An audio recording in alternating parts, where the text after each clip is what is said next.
ICC যদি আশা করে আমরা আমাদের শ্রেষ্ঠ বোলারকে বাদ দিয়ে আমরা ক্রিকেট টিম করব, আমাদের যারা সমর্থক আছে তারা বাংলাদেশের জার্সি পরতে পারবে না, আর আমরা ক্রিকেট খেলার জন্য বাংলাদেশের নির্বাচন পিছিয়ে দিব, এর চেয়ে উদ্ভট, অবাস্তব, অযৌক্তিক কোনো প্রত্যাশা হতে পারে না। বাংলাদেশ টিমে যদি মুস্তাফিজ অন্তর্ভুক্ত হয়, যে ভারতে বাংলাদেশ ক্রিকেট টিমের টি-20 বিশ্বকাপ খেলার কোনো রকম পরিস্থিতি নাই। ক্রিকেটের ক্ষেত্রে আমাদের কোনো ডেভেলপমেন্ট নাই। আমরা 2টা চিঠি দিয়েছি। চিঠি দেওয়ার পর আমরা আইসিসির যে উত্তর সেটার প্রত্যাশা করছি। এর মধ্যে একটা জিনিস ঘটেছে আপনাদের আমার জানানো প্রয়োজন, সেটা হচ্ছে আইসিসির যে সিকিউরিটি টিম আছে, সিকিউরিটি দায়িত্বে যারা আছে, তারা একটা চিঠি দিয়েছে। সেই চিঠিতে বলা হয়েছে 3টা জিনিস হলে বাংলাদেশ টিমের নিরাপত্তা আশঙ্কা বাড়বে।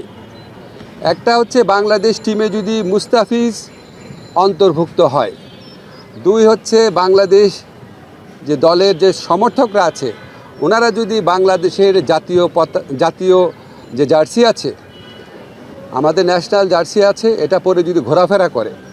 আর 3rd হচ্ছে ইলেকশন যত এগিয়ে আসবে তত নাকি বাংলাদেশ দলের নিরাপত্তা আশঙ্কা বৃদ্ধি পাবে।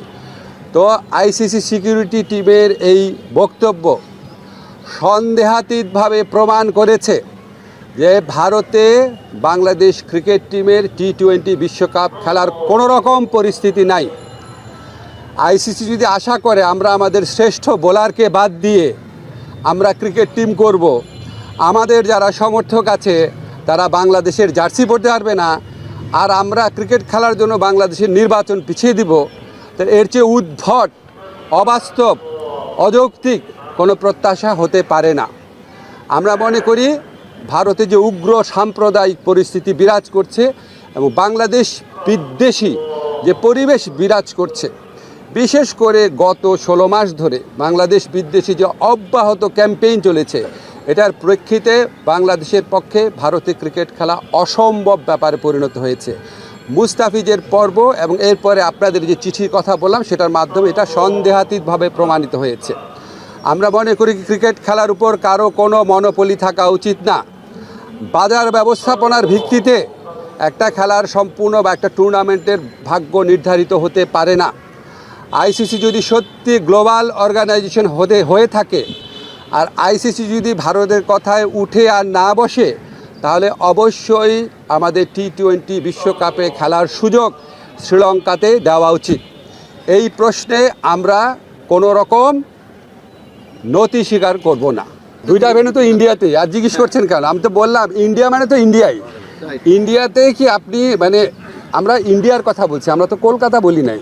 সো আমাদের বক্তব্য, যদি আপনার কলকাতার থেকে চেঞ্জ করে অন্য ভেন্যুতে দেওয়া যায়, শ্রীলঙ্কা দেওয়া যায়, কোনো সমস্যা না। আমি পত্রিকা দেখলাম, আমি জানি না সত্যি নাকি মিথ্যা, পাকিস্তান নাকি আমাদের টুর্নামেন্টগুলো আয়োজন করার প্রস্তাব দিয়েছে। পাকিস্তানে করেন, কোনো সমস্যা নাই। সংযুক্ত আরব আমিরাতে করেন, কোনো সমস্যা নাই।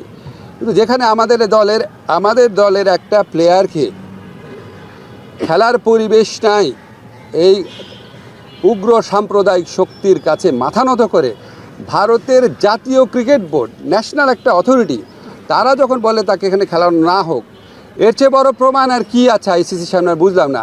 আর আইসিসি সিকিউরিটি টিমের যে চিঠি আছে, এর তো আমরা একটা সময় চিঠির কপি আপনাদেরকে দিয়ে দিব।